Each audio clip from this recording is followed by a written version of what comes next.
Number 5, family medical history. If you want to be anything in life, you need to understand your family medical history. You know, in medical science, they'll tell you we are what our genetics say we are. We are what our genetics say we are. And you know, there are family vulnerabilities. There are families whereby it varies. There are families whereby they have eyesight problems, eye problems. So you find glaucoma in the family, or cataract in the family, and then it goes from this child and then to this aunt child and then to this uncle, and you need to understand it. And prevention is better than cure. Very true. Early detection is also when you begin to see, helpful. Oh, my eyes, then you begin to pay much more attention. And then you start checking. It's also very helpful. So you need to look at these things. My brother, my sister.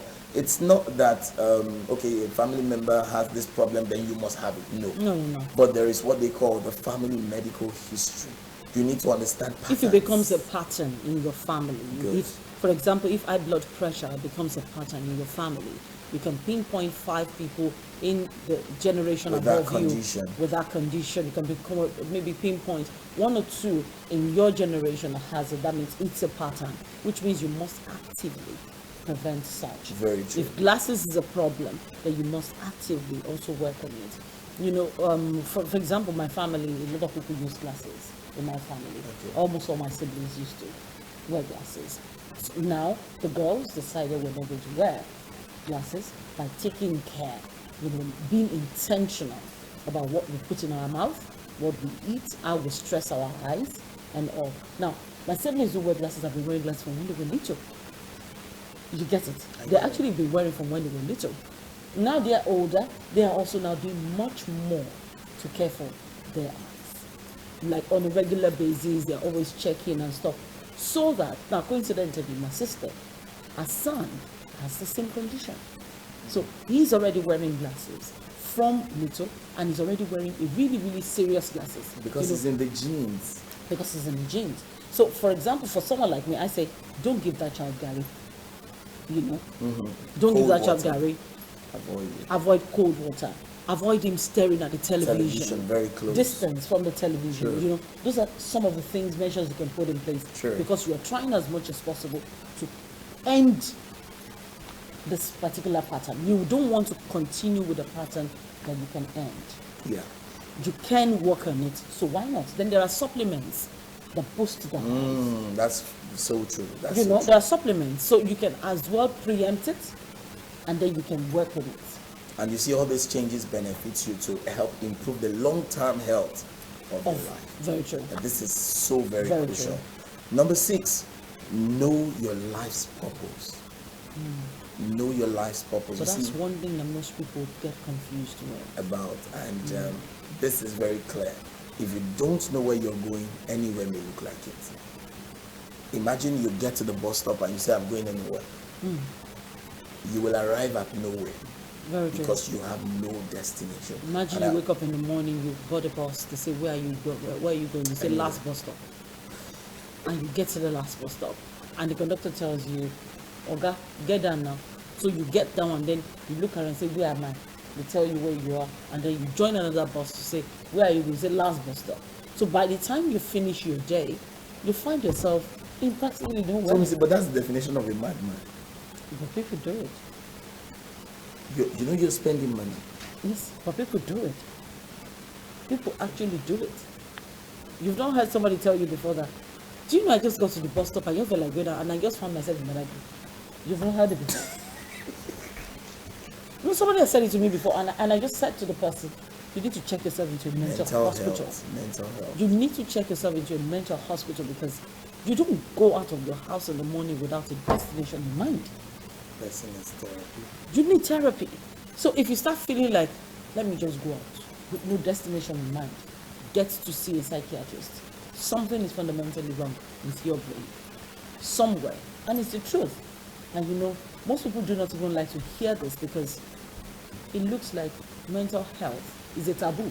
No, it's not. You see, it's the way they have made it look in this part of the world. So they It's think not. if they say you have a mental health problem, it means you're mad. But every no, rich man has a psychiatrist. Sorry. The most way of they them. have personal doctors, True. they have the personal surgeon, they have the personal, if prevention has eye problem, he has a personal optician, he has a personal PD for his children, he has PD for this, and he has a psychiatrist, because most times you are under pressure because of the kind of position you occupy. You need to unburden yourself from time to time. And the things you allow into your mind over a period of time Gets to sow a gets seed to there. make Become up a tree. your mindset. Yeah, so you need to be conscious of it. And you see, finding something to live for is what will actually make you live long. Finding something to live for Will actually make you live long. so you need to actually stand for something so you don't fall for anything. And this is very crucial. You see, the beauty of an aircraft is not in the hangar, is on the sky. The beauty of a ship is not in the harbor, is in the sea. The beauty of a car is not in the garage, is on the road. So the beauty of your existence is not in sitting down, lying fallow, doing nothing. Go add value to somebody's life. Go do something. Get out there, discover why you were created, and work at it. Until you get there. You see, not everybody will make it in life through education. We really need to balance that. There are those who may not have gone through school, but they have learned something that has made them to become powerful and wealthy. And you get what I'm talking about? Look at R.G. Letonio. R.G. Letonio was expelled from school. He formed the earthen materials used in fighting the World War. And this guy was chased out of school because of mathematics. He later opened a school and taught mathematics in his school. The subject they chased him away for. I don't know if you understand what I'm talking about. I get you. He was so successful, but yet he started as a mechanic. And he became so successful. Look at Henry Haynes. Henry Haynes was chased out of school and then he went to the farm. So when you see the Haynes ketchup and the Haynes cream and the rest, and everybody's buying it, started from somewhere. So it's not necessary that you just have to put your head somewhere and keep hitting it and make sure you. No. There's more to and that. the last one. The last, number 7, your love language. You see, just like they say God is love, life is characterized with love. Whether you like it or not, you are connected, you are related, and you are associated with people. And as long as you live, you keep interacting with people. So your love language is so important, because love language is the term that describes the way you speak to people and relate to them emotionally. And there are 5 love languages. Number 1, act of service. Number 2, physical touch. Number 3, receiving gifts. Number 4, words of affirmation. And finally, number 5, quality time.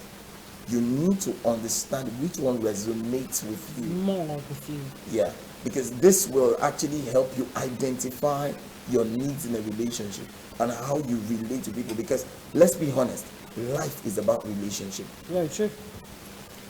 And your life, the quality of life that you even live, depends on the quality of relationships you've been able to build. That's deep. That's deep. I should tell you.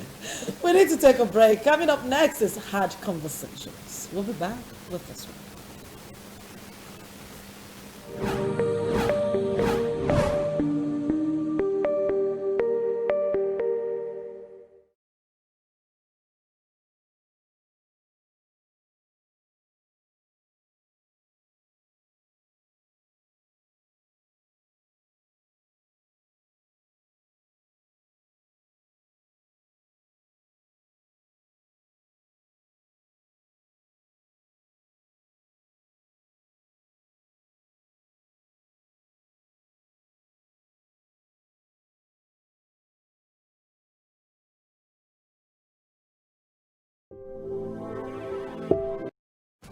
Everything we do in life has to do with what we intend to become. There are challenges and there are challenges. Join me every Thursday 9 p.m. to 9:30 p.m. on My Success Story where we share the life experience of distinguished and notable personalities who went through thick and thin before achieving their success.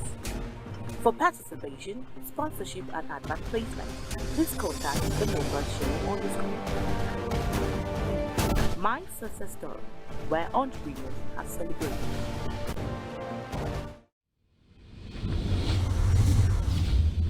The weekend is so special, especially Saturdays. While some are preparing to go for Uwagbai, Gelemida, Filatieda. some just want to sit back and relax. Pass me the remote, Jory. That's why we have the Saturday morning show. Saturday morning show. A program that talks about health, Lifestyle, good music, education. and topical issues. It also features top celebrities in the country. Tune in every Saturday, 7 a.m. to 8 a.m. Saturday morning show, starting your weekend on a lighter mood.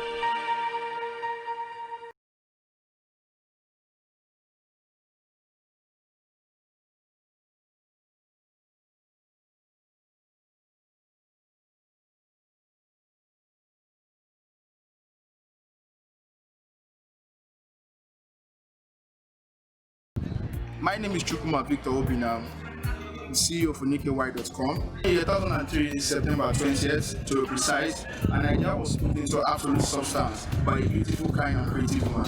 In a tunnel and couldn't see the light.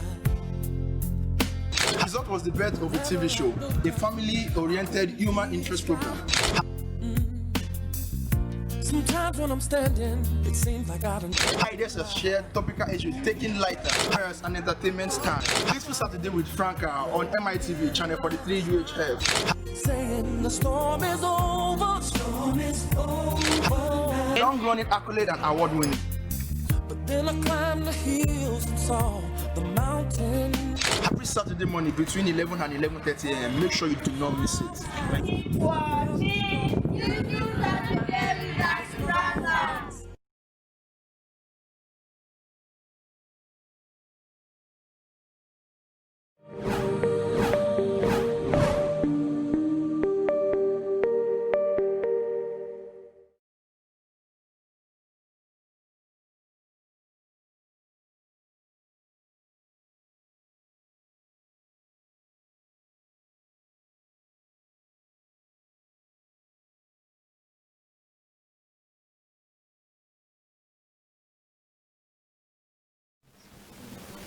Welcome back.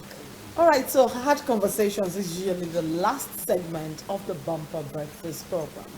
And today, we're focusing on joint accounts between couples. Is it a good idea? Is it a bad idea? For a lot of people, they struggle with this concept. So many couples get to bend here and there just to make the other partner pleased. But does it really work? Is one of the questions that I'd like to share. Of course, as usual, we had to have conversations with people to find out what their perspectives were. Quite a number wouldn't want to be quoted, mentioned. They wouldn't want to be recorded. But of course, we try to read exactly what they said and how they feel about this entire issue of joint accounts. So our first person was my mom. So, so you've already quoted. You've quoted. Because she doesn't mind. Okay. In this case, she did say that one of the reasons why this may not work for most couples is peculiarities of families. Okay. If it's a couple that, or if it's a husband that is totally leaning on his family. Okay. At the end of the day, if anything happens to the man, one of the first set of things they go after is his property, his account, his assets. Now, even if he shares a bank account with the wife, what it means is the resources of the wife would almost, be dealt with. True. She wouldn't have access to her own resources simply because somebody somewhere. Another thing she cited is, peradventure, both of you do different businesses, and one of you gets into trouble, and they need to place an embargo on the account, the family is in jeopardy because you already share one account. And because you share one account, even though you have two streams of income entering into that account, you're already in jeopardy. Because if, for example, the central bank decides to place an embargo on the husband's account and they find out that the only account is Mr. and Mrs. in the first place, what do you think will happen? No more money for the family because something has happened to the finance. So it's always good, in our opinion, to separate. Very true. One of the things that helps to create a balance in the family. But the relationship part is another thing. But let's hear from your own people. You know, I went into research and checked what happens outside and what happens at home and tried to juxtapose between families. And I discovered joint account works more in older couples than in younger couples. But this is very important. You see, over the past few years, marital rates and conflict have been on the rise because of financial implications. The influence of finance in your relationship is a big deal. When money comes in, you just need to be careful. Do you know why it works between older couples? Because they are used to themselves. No. A 60-year-old man said to me, when he gets a salary, what he does, he picks out ease from the salary and he gives the rest to the wife. Do you get it? When his income comes, he takes out, maybe after paying tax, maybe a 30%, and then he just gives it. So he doesn't care what she does with the money. He doesn't even ask questions. And you know what he doesn't do again? He doesn't ask her what she does with her own money. Financial independence. We're going to get to that. You get it. So as far as it's concerned, there's no reason to dwell on these issues. They don't have issues between them that has to do with finance. Because when mommy finishes daddy's money that was given to her, mommy just go to her own money and she starts spending. So they are peace. You get it. So it tells you my wife is the accountant of the family. I work, my wife works, but I take my money, I take my portion out of it, what I will spend out of it, and then she disburses the money. She spends it. She's the one that does portioning. Okay, this child gets this. After they've discussed, so she's the implementer of their own decisions. So the children just know that even if we tell daddy to give us money, the person that will actually give us is mommy. So when they need to get a check, it is mommy that will sign the check. You get it? They just need to inform daddy, and daddy needs to inform mommy to go ahead and do it. So they live at peace. But how many younger couples will do that? Most younger men will not take their money, get their salary, and hand it over to their wives. You want to take a poll? Let's look at the men in the studio and ask how many of them will do it.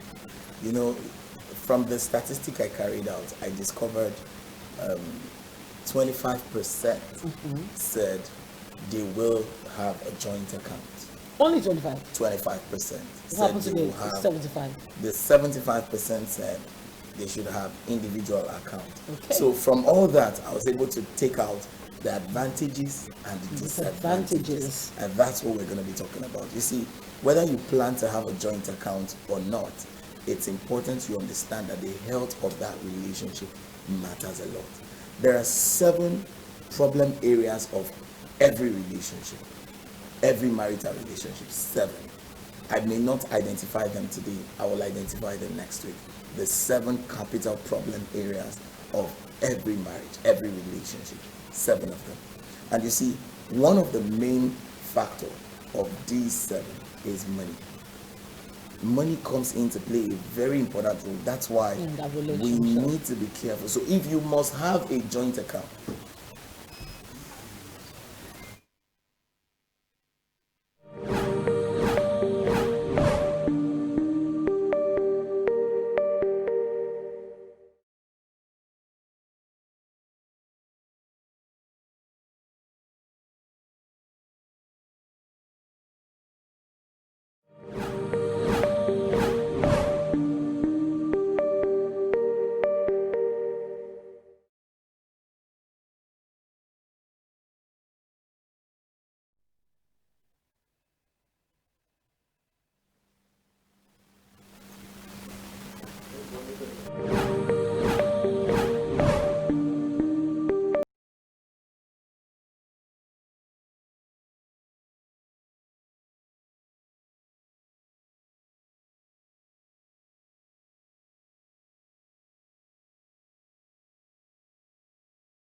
My brother, my sister, papa, mama, and pikin.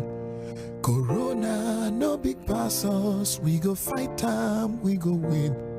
As long as we remember to always do the right thing. Wash your hands, love each other, we go win. Oh. Corona, na the virus, we dey worry human being. E no get Lego, but e dey waka from person to person. But we fit beat time, we fit stop time if we maintain good hygiene and practice social distancing. We go, we know. No shaking hands with your neighbor. Blow them a kiss from afar. Use soap and water to wage war.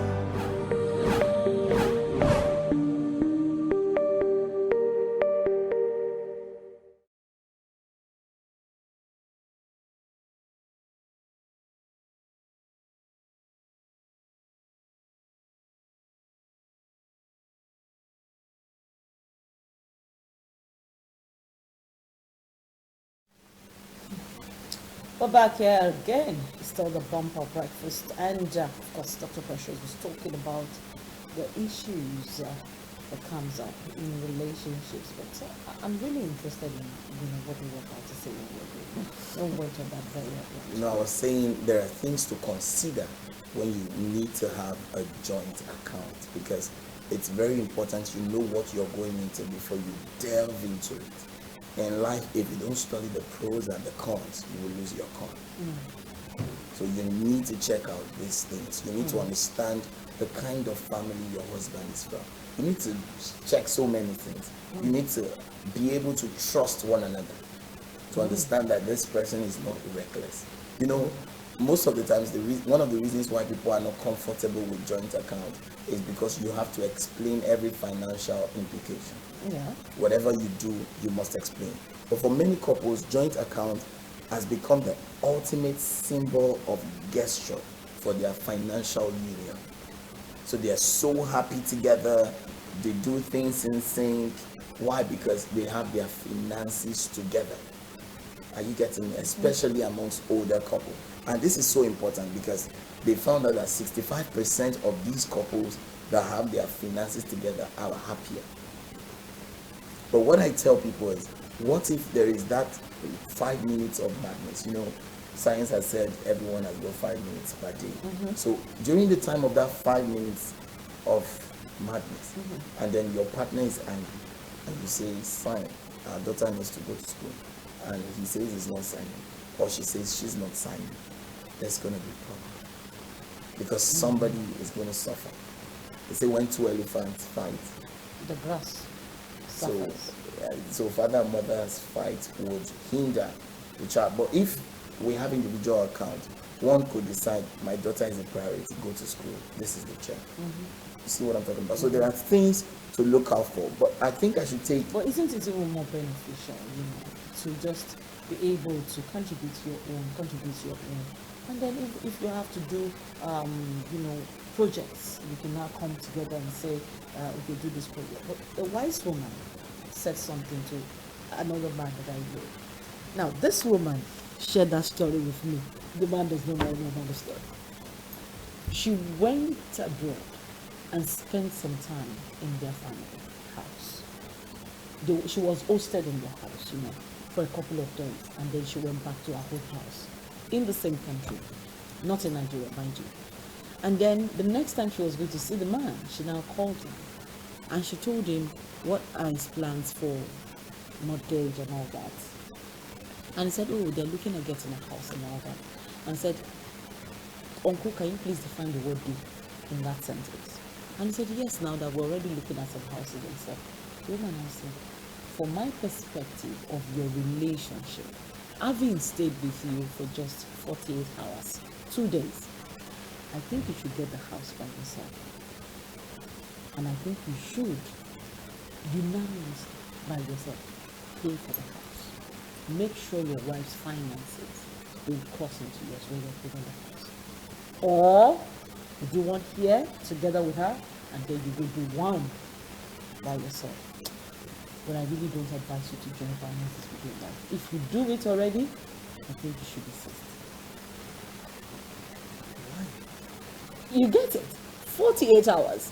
And so she said, the man just looked at her and smiled. And the man said, thank you. And he left. So when she was going to give him money towards that same purpose, she had to ask the question. Send me your account details. So the man sent his personal account details, give it to her, and he gave her money. She now waited patiently to see if the wife was going to thank her for giving the husband money. When the wife didn't thank her, she knew he had taken her advice. But if you watch the kind of things she said she saw, they keep separate pots of food. So the wife comes up and says, nobody should touch the money. You get stories like that. I get that. It happens. So she watched it, and then she was like, nah. When you have a partner that is ostentatious and peacockish, you really need to be careful because you see... and these are older people. That's really, where I'm going. They're older people. They're advanced in But I really do not see this attribute of sagacity amongst older people. Usually I see it amongst younger couples. The younger ones. So when I see it amongst older people, it's something to take a clue from and be careful of. And Tomisin, you must understand that it's like what you were saying. I'm reiterating what you were saying at the initial. If you must have a joint account, I still buy the idea that you can have a joint pool account as a family account for projects. So the man puts what he has, the woman puts what she has. But if you say you want to run a family, just one account, your salary comes to this account, my salary comes to this account, there could be problem. Let me give you an instance. I went somewhere to cut my hair some time ago, and I was told it's 5,000 something, just a haircut. Now imagine if I run a joint account with my wife. Imagine. And she sees 5,000 in a salon for a man. There's going to be problem in that house. She would actually assume that you paid for somebody. That I took a lady to the salon to do her hair. Sure. Iran and Iraq will rock. I'm telling you. You have to literally explain everything. So that's why. And then when you want to do things for even friends, if your partner is not somebody who believes in giving, then you need to think twice. How do you handle it? You need to think twice because if the finance is coming from the same account, how do you handle it? Even though you know it's your money, how do you handle it? So let's talk about some of the benefits. Okay. And then we see if you resonate with them. Then before we go to the disadvantages. Okay. Okay. Just give me two. Okay. Number one, sharing an account allows each spouse access to money when they need it. Joint accounts usually provide each account holder with a debit card. You see, when there is a joint account, you have access to the money. You can see the money. You can see the withdrawal slips. You can see the deposit. You can see whatever your family has. A wise woman can plan ahead with whatever they have. But there are some that are very foolish. I'm very sorry. If they don't spend everything in that account, they are not comfortable. They're not comfortable. I know a young man who tells me, when I have $500,000, that's when I am able to tell my wife that I have nothing. Because at that point, there is risk of losing everything. So when I have $500,000, I start telling her we are broke. So we can start managing. But at the point where he has everything, then he makes her get acquainted. But so when it comes to finance in the family, it's really important. We're on national TV. We need to let people understand the truth, so that they can understand how to run their family. Yes, there are advantages, but you need to weigh them. Okay? And see if it will work for you. So the first thing is you can see the finance of the family. So there's nothing like he has refused to drop money and the money is there. You can see it. There is total transparency. You see what there are some men who don't cheat, but they don't want you to touch their phone. So they password it. When there is a joint account, everything is bare to the eyes. You can understand what the man has, so you can decide to do. when the account is private, it's just like a locked phone. You can't access, so you are always suspicious that he has money and he doesn't want to drop. You're always quick to nag him or anticipate something from him. Now, if we can now create a balance there, I think what would now work for most couples who operate that kind of system would now be, why not then be responsible from the very beginning? Give her money without her asking for. Know that this is your responsibility and take care of it. If you already know that, because a woman doesn't get suspicious when it comes to money until she begins and to see that you're not responsible. And Tomisin, let's draw the line. This is really important. There's a difference between your wife, your responsibility, and some girls out there. I find it very, very unthinkable for a lady to, you just meet a man, and then you bring a budget of your family problem, and you bring it on the man. You meet somebody today, and the next thing is, my birthday is tomorrow. I need bone straight hair or straight bone hair. You want to buy the latest You've got into the bone straight too. Bone straight. Doesn't touch. We need to go. We need to go. We continue this conversation again. There's going to be a part two to this joint account business between couples, and definitely we'll bring you that again next week. So don't forget, hard conversations will still be here. And next week, when we are having this conversation, I think we should give it a full hour so that we can take some phone calls. I'd like to have your view. Talk really about it. Really Let's have your view. Let's have your text messages. You can begin to send us text messages on the number that you had right here on the screen. That's 080-9396-9099. 32299, pardon me. 9396-2299. That's the number of the Bumper Breakfast, and you get to send your texts or WhatsApp messages between now and next week so we can get to attend to it immediately. We come next week. That's it on the program for today. How do you close? I close by saying, please send us your views on that topic we've just started, because we're still going to continue next week. And please follow me on Instagram, Dr. Precious Was, and on Twitter also. Thank you very much. You can rewatch today's program on Facebook, www.facebook.com/MITVNG. That's MITVNG. That's Nigeria NG. And you get to watch the program again. My name is Tomisin. I'll see you again.